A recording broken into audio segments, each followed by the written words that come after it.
제 그 후배 중에 한 명이 태권도복을 만드는 회사를 경영하고 있거든요. 그래서 그것을 방문했던 적이 있습니다.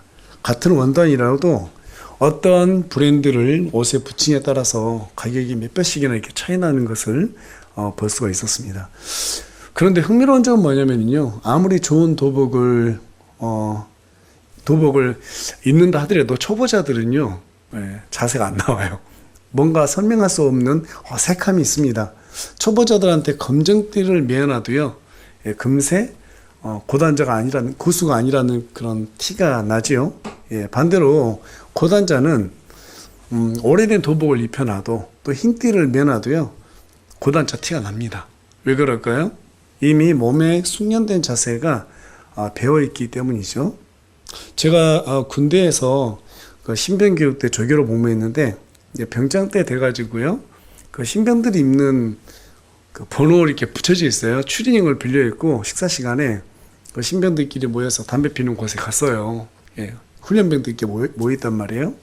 이제 거기 딱 가니까 처음에는 훈련병들 저보고, 제가 훈련병인 줄 알고 반말하죠. 야, 너 뭐 언제 왔어? 이렇게 막 반말하다가 한 3분도 안 됐어요.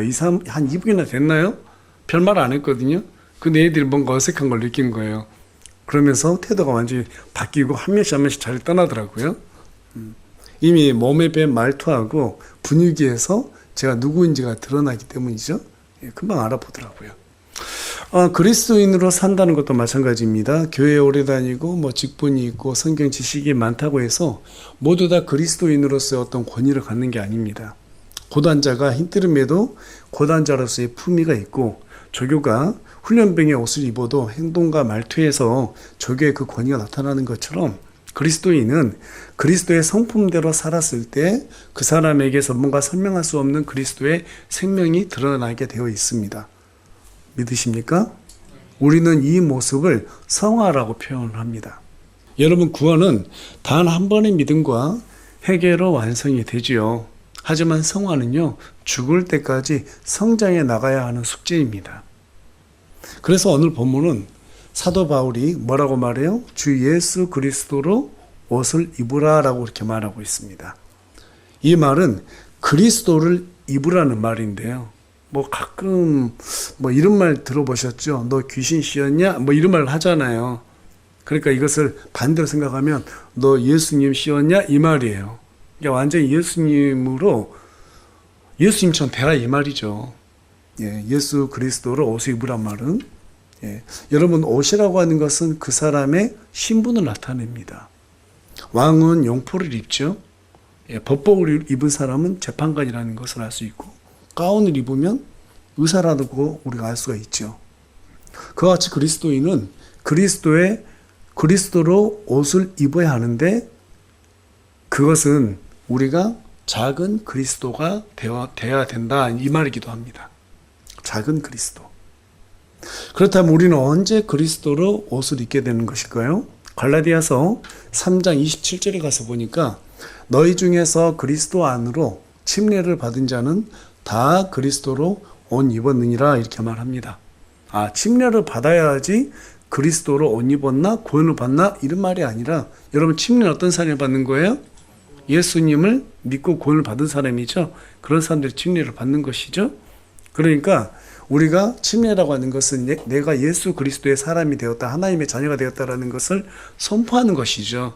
그렇게 우리가 예수님을 믿는 사람, 즉 작은 그리스도가 되었다라고 그렇게 선포할 수 있을 만큼 너희들이 그리스도로 옷을 입어야 된다, 지금 이 얘기를 하고 있는 겁니다. 그러니까 우리는 군인들이 군에 입대하자마자 군복을 입잖아요. 그렇게 군복을 입는 것처럼 우리가 주 예수 그리스도를 믿는 순간 우리는 하나님의 자녀라고 하는 새 신분을 입게 된다 이 말입니다. 자, 그런데 사도 바울은 14절에 가서 보니까 그리스도로 옷을 입어라 라고 이렇게 얘기합니다. 이미 우리는 구원을 받은 사람인데, 너희는 그것을 구원받은 교회잖아요. 근데 구원받은 사람들에게 그리스도로 옷을 입어라? 이 말은 무슨 말일까요? 다시 구원을 받아라? 또 바꿔서 말하면 이 사람들이 구원을 잃어버렸나? 이렇게 오해할 수도 있는데, 그런 말이 아닙니다. 군인이 군인다워야 하는 것처럼 그리스도인도 마찬가지로 그리스도인다운 성품을 지녀야 된다. 지금 이 얘기를 하고 있는 겁니다.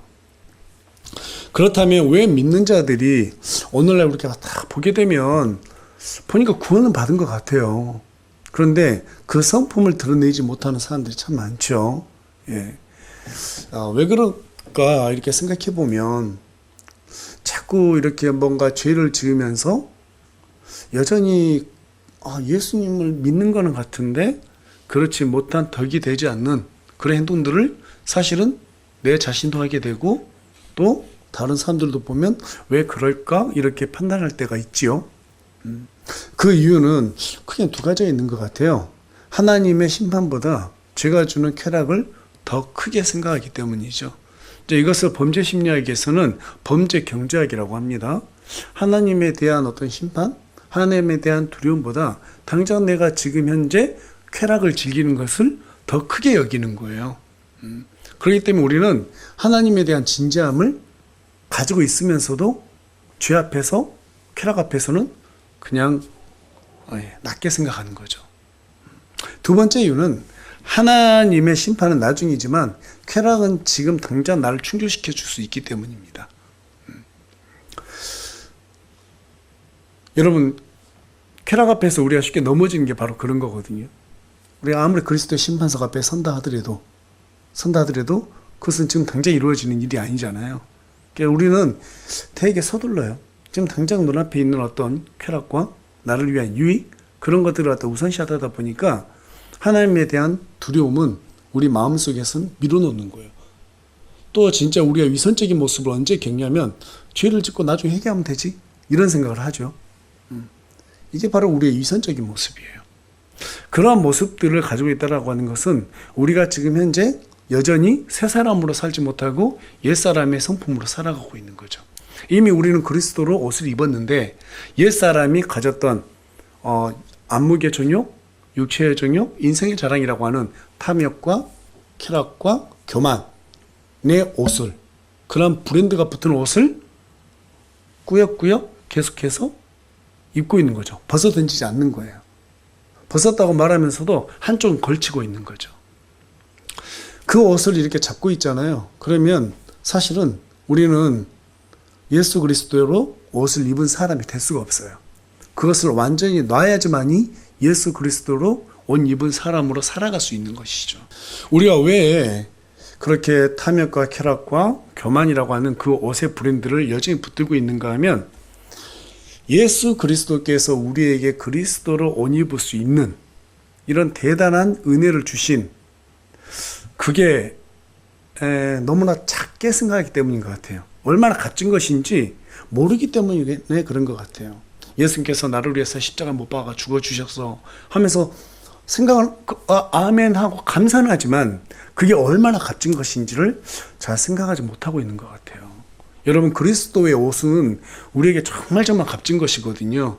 우리 하나님께서는 그 옷을 예비하기 위해서 이미 6,000년 전부터 이것을 준비하셨어요.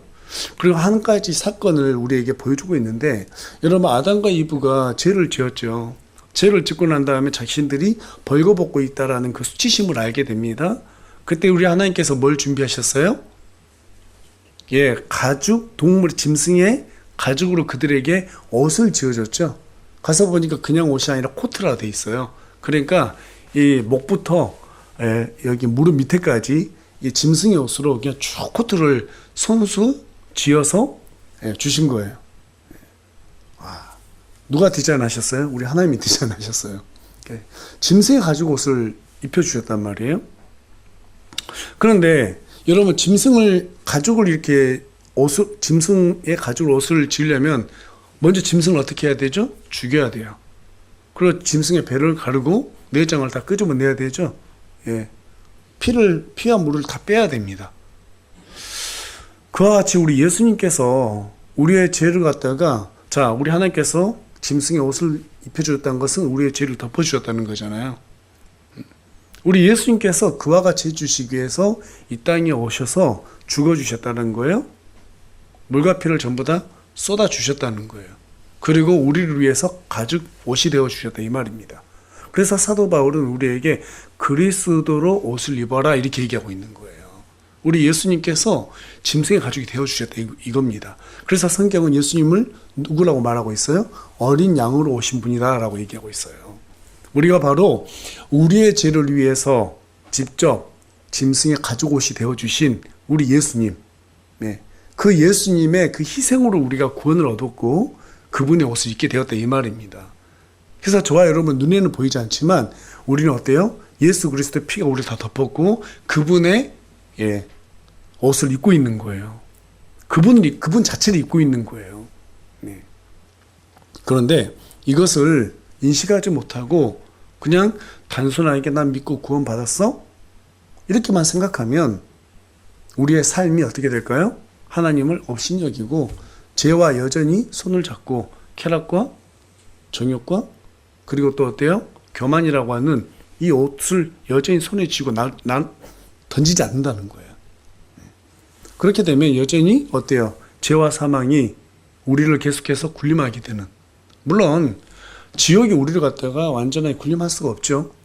그런데 그러한 어떤 죄가 우리를 계속해서 불안하게 만들고 두렵게 만들 수는 있다는 겁니다.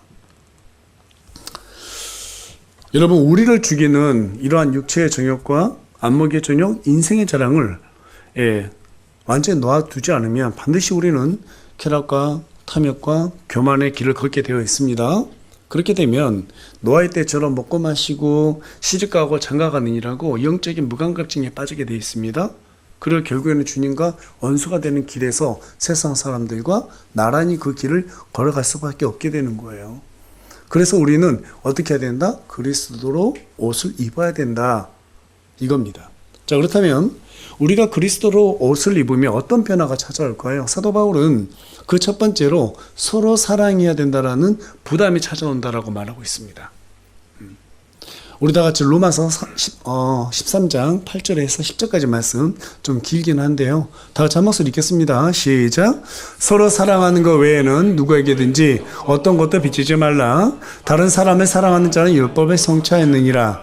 이것 즉 너는 간음하지 말라. 너는 살인하지 말라. 너는 도둑질하지 말라. 너는 거짓 증언을 하지 말라. 너는 탐내지 말라 한 것과 다른 어떤 명령이 있을지라도 그것은 너는 내 이웃을 너 자신같이 사랑하라 하신 이 말씀 안에서 강력하게 포함되어 있느니라. 사랑은 자기 이웃에게 해를 끼치지 아니하나니 그러므로 사랑은 율법의 완성이니라. 여러분, 사랑은 율법의 완성이라고 말하고 있습니다.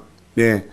우리 하나님께서 우리에게 주신 명령, 이 사랑은요, 이 사랑의 목적은요, 복음을 위해서 지체들을 세우는 데 있어요. 내 자신을 드러내는 것도 아니고, 어떤 내 쾌락을 즐기는 것도 아닙니다. 그런 모든 것들을 절제하고, 하나님의 영광을 위해서 내가 살아야 되는데, 거기에서 제일 중요한 게 바로 사랑이구나. 이것을 아는 데 있습니다. 이 세상에 살아있는 모든 존재는 가만히 생각해 보세요. 전부 다 하나님께서 창조하셨죠? 하나님께서 모든 생명을 주셨습니다. 하나님으로부터 생명을 받은 존재들이에요. 이 세상에 살아있는 모든 것들이. 그 중에서 특별히 인간은 하나님의 형상에 따라 가지고 지음받은 존재입니다. 여러분, 인간은 특별히 하나님께서 직접 흙으로 빚으셨어요. 그렇죠? 그리고 코에다가 하나님의 입김을 직접 불어넣습니다. 다른 것들은 전부 다 말씀으로만 창조하셨는데 인간한테만 유일하게 하나님께서 손으로 직접 창조하셨고 하면서 하나님의 숨을 불어넣으셨어요. 얼마나 놀라워요. 그러니까 여러분, 우리 앞에 사람, 옆에 사람 봐보세요. 한번 봐보세요. 아니, 봐보시라고요. 저만 보지 마시고. 한번 봐보세요. 하나님의 생명을 받은 사람들이에요. 그러니까 어떻게 생각해야 되냐면, 저 사람이 하나님의 생명을 가지고 있구나. 하나님의 생명을 가진 자들이에요. 그래서 우리는 그 사람이 어떤 행동을 해도요, 업신여기면 안 된다는 거예요. 하나님의 생명을 가졌기 때문에. 그래서 하나님을 사랑하는 사람은요, 자연스럽게 내가 이웃에게 해를 끼치면 안 되겠구나, 해를 끼치지 말아야 되겠구나 라는 그런 생각을 갖게 된다는 거죠. 더 나아가서 하나님을 정말로 사랑하는 사람들은요, 우리 하나님께서 지금 교회를 통해서 하나님의 일을 이루신다고 말씀하시고 계시죠. 하나님의 뜻, 하늘의 왕국이 이 땅에 이루어지게 해서 그리스도께서 통치하시는 왕국으로 만들겠다라고 하는 그 하나님의 뜻을 교회를 통해서 이루신다고 성경을 통해서 우리에게 말해주고 있단 말이에요. 교회는 뭐죠? 믿는 자들의 모임이죠. 하나님께서 거룩하게 구별한 성도들의 모임이에요. 예. 그런데 성도들이 완전해요? 완전하지 않아요? 완전하지 않아요. 어떤 사람은 좀 못난 사람도 있고 어떤 사람도 여러 가지 부족한 부분들이 다 있습니다. 그래서 저를 비롯해서 여러분들 전부 다 부족해요. 맞아요? 예. 다 부족한 사람들이에요. 예.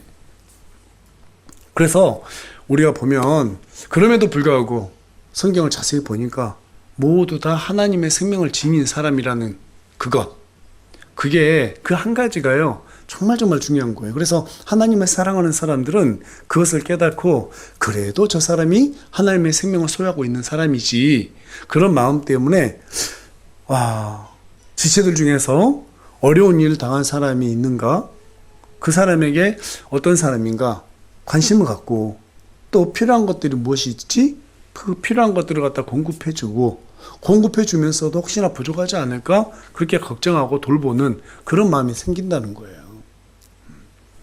그런데 어떤 분들은 이러죠. 나는 원래 사랑이 좀 부족해요.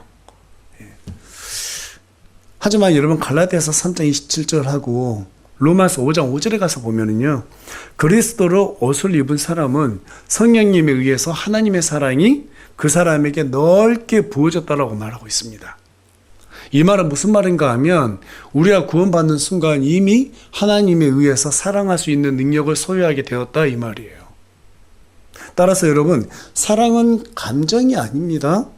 감정이 아니에요. 순종의 문제예요. 순종의 문제입니다. 사랑은 감정의 문제가 아니라 순종의 문제다. 그래서 사랑의 기술을 썼던 저자 에디 브룸은 이렇게 말하죠. 사랑이란 감정이 아니라 상대방을 위해서 움직이게 만드는 열정이다. 상대방을 위해서 움직이게 만드는 열정, 그게 바로 사랑의 힘이라는 거예요. 여러분, 하나님이 명령하신 사랑은요, 내가 사랑하는 사람이 아니라 사랑이 필요한 사람에게 향하는 열정이라는 사실을 기억하시기 바랍니다. 예, 그 열정이 어떤 거죠? 참고 견디는 열정이라고 말해주고 있어요. 뭐라고요? 예, 참고 견디는 열정이에요. 사랑하는 사람, 내가 사랑하는 사람을 사랑하는 것은 누구나 할 수 있죠. 그러나 내가 미워하는 사람을 사랑하는 것은 쉬운 일이 아닙니다. 하나님은 지금 그 일을 하라는 거예요. 그 일을 하라는 거예요. 그래서 참고 견디는 인내로 그 열정으로 서로 사랑하는 저와 여러분이 되기를 소망합니다. 예, 그래서 그리스도로 옷을 입으면 바로 이 부담이 온다. 예, 그 부담을 그냥 있는 그대로 받아들여라 라고 사도 바울 우리에게 제가 말해주고 있다는 뜻입니다. 자, 그렇다면 두 번째로 그리스도로 옷을 입었을 때 찾아오는 두 번째 변화는 무엇인가? 우리 다 같이 11절 말씀 한 목소리 읽겠습니다. 시작. 그뿐만 아니라 너희가 때를 알되 지금이 우리가 잠에서 깨야 할 바로 그때임을 아나니 이는 이제 우리의 구원이 우리가 믿었을 때보다 더 가까이 있기 때문이라. 자, 여기서 말하는 구원이라고 하는 것은 예수님을 믿고 내가 이제 지옥에서부터 건진받았다, 이 구원이 아니에요. 그 구원은 이미 완성이 됐죠. 한 번 믿으면 이미 완성이 되잖아요. 여기서 말하는 구원은 우리 예수님께서 재림하시게 되면 우리의 모든 구원이 완전하게 완성이 되잖아요. 예, 그 완성되는 구원을 얘기하는 거예요. 다시 말하면 예수 그리스도께서 재림하신다, 이 얘기입니다. 예, 그러니까 우리가 그리스도로 옷을 입게 되면은요, 어떤 변화가 찾아오냐면, 이제 내가 잠에서 깨야 되겠구나. 근데 더 이상 이전처럼 살면 안 되겠구나. 하나님께서 원하는 삶을 살아야 되겠구나. 그리고 주님의 재림의 때에 대해서 경각심을 갖게 된다, 이 말이에요. 그래서 주님의 재림의 때가 점점 가까워지고 있다는 것을 느끼게 되면 그것을 영적으로 감지하고, 정말 내가 하나님께서 원하는 삶이 돼야 되겠다. 그리스도의 심판석 앞에 섰을 때 어떤 모습으로 서게 될지 내 스스로가 자기 자신의 삶에 대해서 점검해 보게 된다는 거예요. 그런 변화가 찾아온다는 겁니다. 제 인생에서 교회에 나가지 않고 친구들과 어울리면서 나쁜 짓을 했던 때가 언제였냐면 중학교 2학년 때였어요. 한참 나쁜 짓을 하고 제 기억으로 한 10개월 정도 그렇게 못된 짓 하고 친구들하고 같이 막 어울리면서 재미있게 지내봤는데, 어느 날 길거리에서요, 그 용달차 있잖아요, 탑차를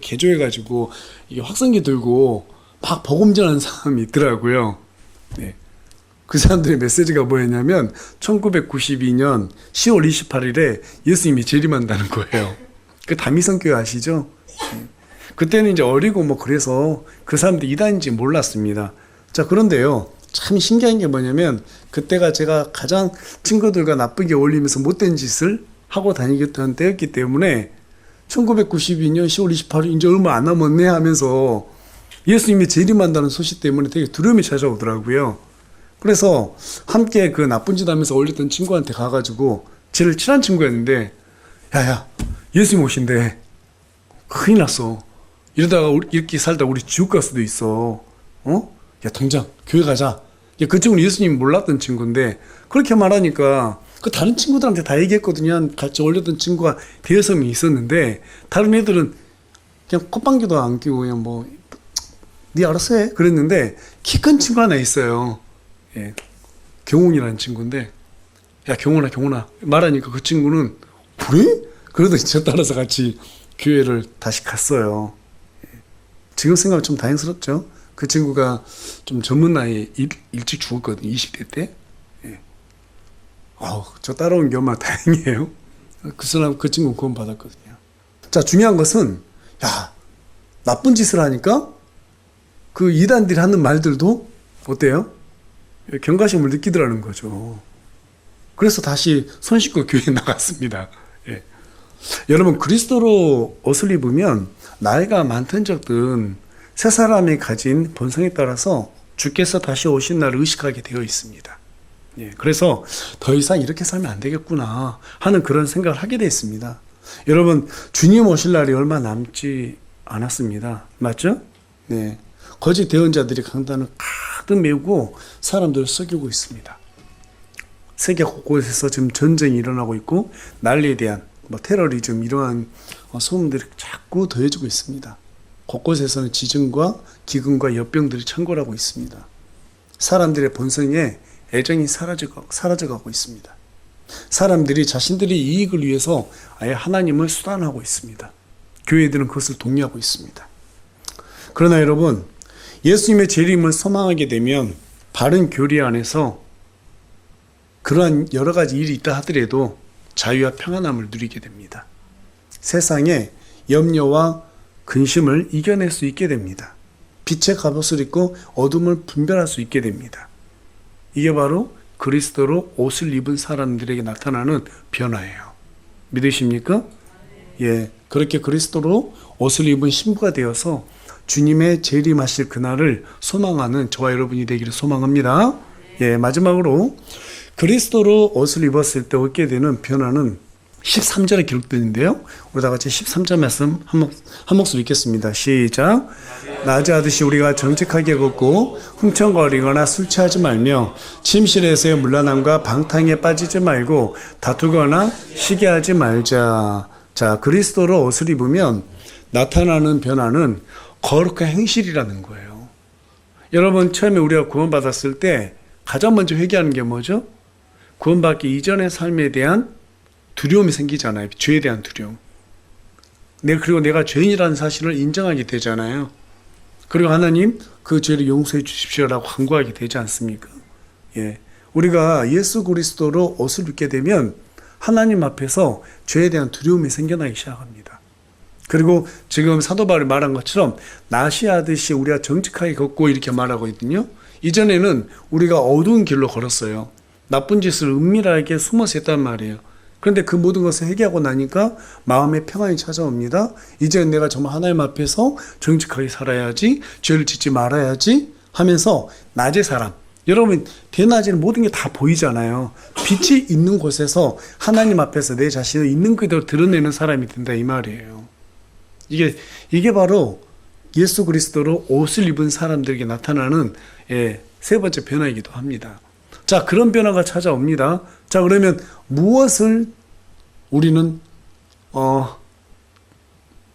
이런 일을 하면 안 되겠다 하는 게 뭐예요? 흥청거리는 거예요. 술에 취하지 말라고 하고 있죠. 술에 취하면 우리가 방탕한 삶을 살게 되잖아요. 또 침실에서의 문란함입니다.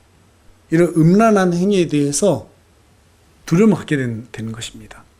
또 시간을 막 버려요. 게을리게 살아요. 내가 하고 싶은 대로 막 살아요. 이런 방탕함에 빠지지 않는다는 거예요. 다투거나 시기하는 일이 잘못됐다라는 것을 안다는 것이에요. 물론 예수만 믿고도요, 여전히 훔쳐거리고 술 취하고 문란한 생활하고 방탕에 빠지고 다투거나 시기할 수 있습니다. 네. 그렇게 살지 않게 된다 이 말이 아니에요. 구체적으로 말하면 그러한 삶이 잘못됐다라는 것을 정확하게 인식하게 된다 이 말입니다. 하나님 앞에서 떳떳하지 못한다는 거죠. 여러분, 흰 옷을 입어요. 흰 옷을 입고 김치찌개 먹으러 가요. 그럼 어떻게 하죠? 여기에 김치찌개 국물이 튈까봐 앞치마를 두르죠. 그리고 이 김치 국물 하나 좀 튀면 어때요? 아우, 이거 묻어서 하면서 바로 어때요? 예, 요시 가가지고 막 씻죠? 예, 바로 빨 거예요. 안 빨면 그거 안 지워지니까. 이처럼 흰 옷을 입으면 혹시 더러워질까봐 행동을 조심하는 것처럼 그리스도로 옷을 입게 되잖아요. 그러면 내 삶이 하나님의 거룩하심에 합당한 삶을 살고 있는가 항상 조심하게 살게 된다 이 말입니다. 만일 하나님을 믿는다고 하면서도 흥청망청 문란하게 살고, 예, 방탕하게 살고, 그리고 뭐 다투고 시기하고 이렇게 산다는 것은요, 마치 흰옷을 입고 돼지우리 속에 뛰어드는 것과 똑같은 삶이에요. 그리스도로 옷 입은 사람들은 김치찌개 먹다가 국물합방을 튀는 것도 속상해하는 것처럼 죄를 짓게 되면 그 양심에 고통을 느끼게 되어 있습니다. 그래서 하나님 앞에 나아가서 하나님 잘못했습니다라고 회개하면서 그 죄에 대해서 어때요? 전부 다 속죄함을 받는 거죠. 그래서 여러분, 저와 여러분이 죄를 지으면 바로 어떻게 해요? 하나님 앞에 가서 회개를 해야 되는 거예요. 회개하는 것은 빨리 하는 일과 똑같아요. 묻은 오염물을 덜어내는 거예요. 그럼 우리 예수님께서 깨끗하게 어때요? 그 죄를 사해 주십니다. 세상 사람들은 그런 어떤 양심에 둔감하죠. 되게 둔감하죠. 물론 양심이 살아있는 사람들도 잘못됐다라는 것은 알 수는 있지만 최소한 하나님 앞에 가서 회개할 수 있는 사람들은 아니죠. 그런데 우리는 더 예민한 양심을 소유하게 됩니다. 그래서 바로 어때요? 하나님 앞에 찾아가서 회개를 하는 그러한 양심을 소유하기 때문에 이게 바로 그리스도로 옷 입은 사람들의 변화라는 거예요. 이것을 느끼지 못한다고 그러면 이미 저와 여러분이 회개하지 않고 양심이 어때요? 화인 맞았다. 둔해진 거. 내가 정말 구원받은 사람인가 이거 돌아보셔야 돼요. 돌아보셔야 돼요. 좀 더 이렇게 양심이 발달하게 되면, 예민하게 되면은요, 우리가 그 시간적인 부분도 마찬가지예요. 작은 것들. 내가 지금, 아무것도 하지 않고 빈둥댈 때도, 내가 정말 이렇게 살면 안 되는데, 어떻게 살아야 될까? 이런 고민을 하게 돼 있습니다.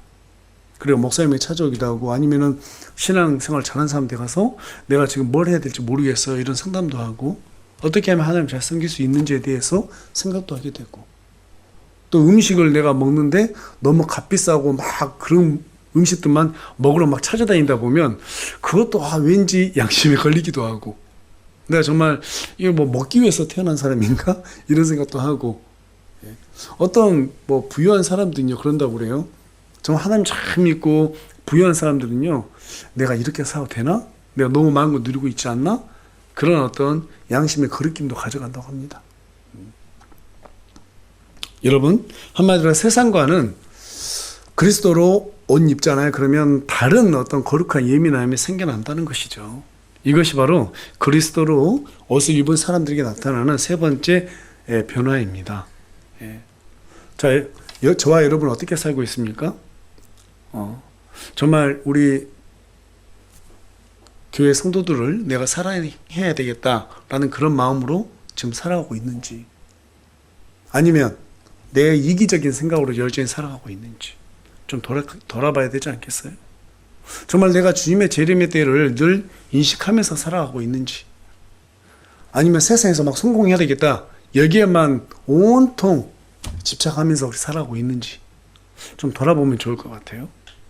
또 내가 정말로 하나님 앞에서 거룩한 사람으로 살아가고 있는지, 여전히 죄를 사랑하면서도 하나님을 사랑하고 있는 척 하고 있지는 않은지 우리가 스스로 좀 돌아봐야 되지 않겠어요?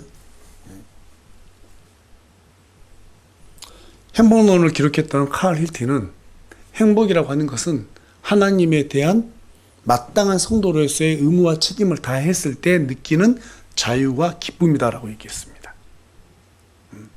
저와 여러분이 언제 행복해질 수 있느냐면요, 조금 전에 말씀드렸던 하나님께서 원하시는 뜻, 즉 지체들을 사랑하는 것. 서로 사랑을 해야 됩니다. 사랑하는 것.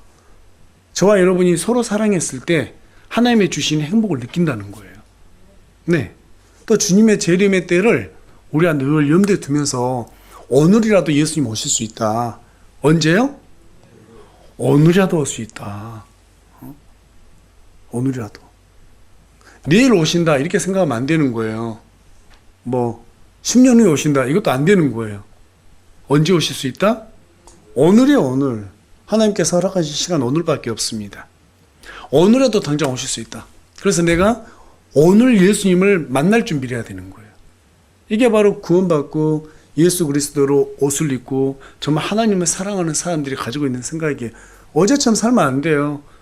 어제처럼 오늘 또 왔으니까 내일도 이렇게 오겠지라고 생각하고 그냥 어제처럼 아침에 일어나서 눈 비비고 회사 나가서 또 학교 가서 끝나고 오면은 밥 먹고 막 놀다가 자고 그런 삶이 아니고 시간을 쪼개야 되는 거예요.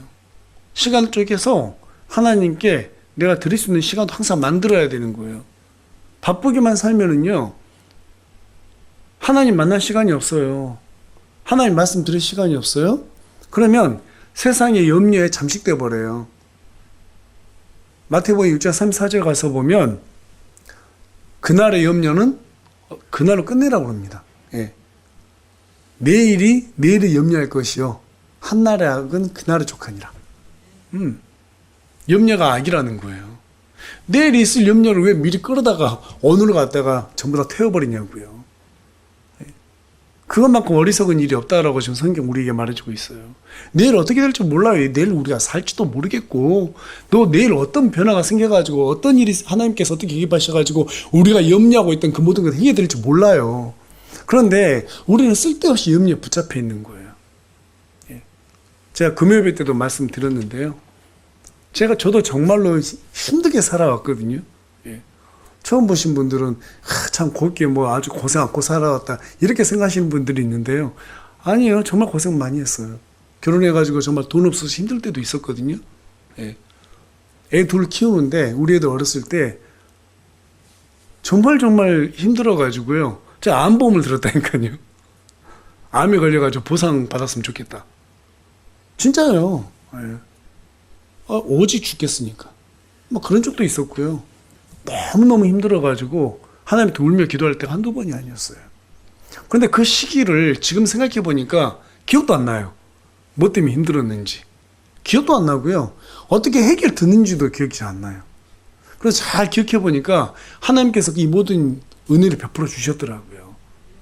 그래서 지금은 어떤 생각이 드냐면 시간이 지나면 다 해결되는구나. 그 또한 지나가는구나. 여유가 생기더라고요. 옛날에는 화살이 한두 개만 탁탁 꽂혀도요 못 살았어요. 힘들어서 죽겠어요 이랬단 말이에요. 그런데 지금은 화살이 등에 한 수십 개 꽂혀져 있는데 그래도 아무렇지 않게 살아요. 맞죠? 그게 이제 삶의 여유인 것 같아요. 그런데 여러분, 고생한다 해서 모든 사람들이 다 변하진 않아요. 여전히 나이 먹고도요, 나이가 많고도요, 어린애처럼 사는 사람들이 있어요. 근데 성경은 참 흥미로운 게 뭐냐면, 하나님께서 우리에게 고통을 허락하시는 이유는 하나님을 찾게 만들기 위함이래요. 안 믿는 사람들은요, 고통이 찾아오잖아요? 자기 인생을 탓해요. 자기 팔자 탓해요. 근데 믿는 사람들은요, 하나님 앞에 나아가요. 그게 진짜 큰 복이에요. 제가 오늘 아침에 교회를 좀 일찍 왔어요. 어제 잠자리 좀 일찍 들어가지고 아침 일찍 눈 떠지더라고요. 그래서 아침에 좀 일찍 와서 기도하는데 이런 기도가 나왔어요. 하나님이 존재해 주셔서 감사해요. 실제로 이게 말이 안 되는 거거든요. 하나님이 저를 존재케 만들었잖아요. 그런데 제가 그런 기도 하더라고요. 하나님이 존재해 주셔서 참 감사해요. 하나님이 계신다는 게 정말 감사한 거예요. 기쁜 거예요. 요즘 특별히 또 그런 생각합니다. 성령 하나님께서 우리 예수님께 생명을 주셨고 또 우리에게도 생명을 주셨지. 근데 그 생명을 주신 성령님이 우리 안에 들어와 주셨네? 내 안에 들어와 계시네? 그러니까 모든 생명체가 아름다워 보이는 거예요. 모든 생명이. 집에서 키우는 강아지도 좀 더 이뻐 보이고, 그리고 다른 지나가는 사람들도 소중하게 느껴지고, 안 믿는 사람들도 오히려 저 사람 바로 하나님께서 주인 생명이지, 이렇게 생각하니까 더 귀하게 느껴지고, 우리 지체들을 보면 더 귀하게 느껴지고, 저도 귀하게 느껴지고, 그 내가 사랑하는 하나님, 정말 위대하신 하나님께서 우리에게 생명을 주셨구나. 그래서 나는 사랑할 수 있겠구나. 그런 자신감이 생기는 거예요. 주님이 재림하시면 그때 내 생명이 그분 앞에 올라가지네? 얼마나 그날 좋을까? 이런 생각도 하게 되고, 하나님이 나에게 생명을 주셨기 때문에 십자가 달려 죽으시면서 우리에게 영원한 생명을 주셨기 때문에 나는 거룩하게 살아야 되겠구나? 그런 생각이 느껴졌어요. 이 생각이 변치 않고 앞으로 계속 가야 되겠죠? 계속 가야 되겠죠? 그게 이제 성숙한 신앙으로 가는 거거든요.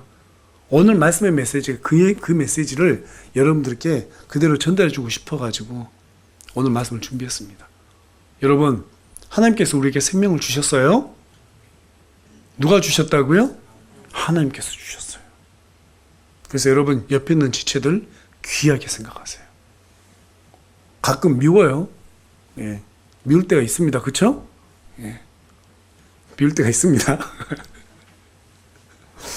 그런데 그 사랑으로 섬기는 거예요. 예수님 조만간 오실 거예요. 정말 이제는 거의 다 때가 된 것 같아요. 거기에 소망을 두시기 바랍니다. 거룩한 신부로 예수 그리스도로 옷을 입고 예수님 오시는 그날을 고대했으면 좋겠습니다.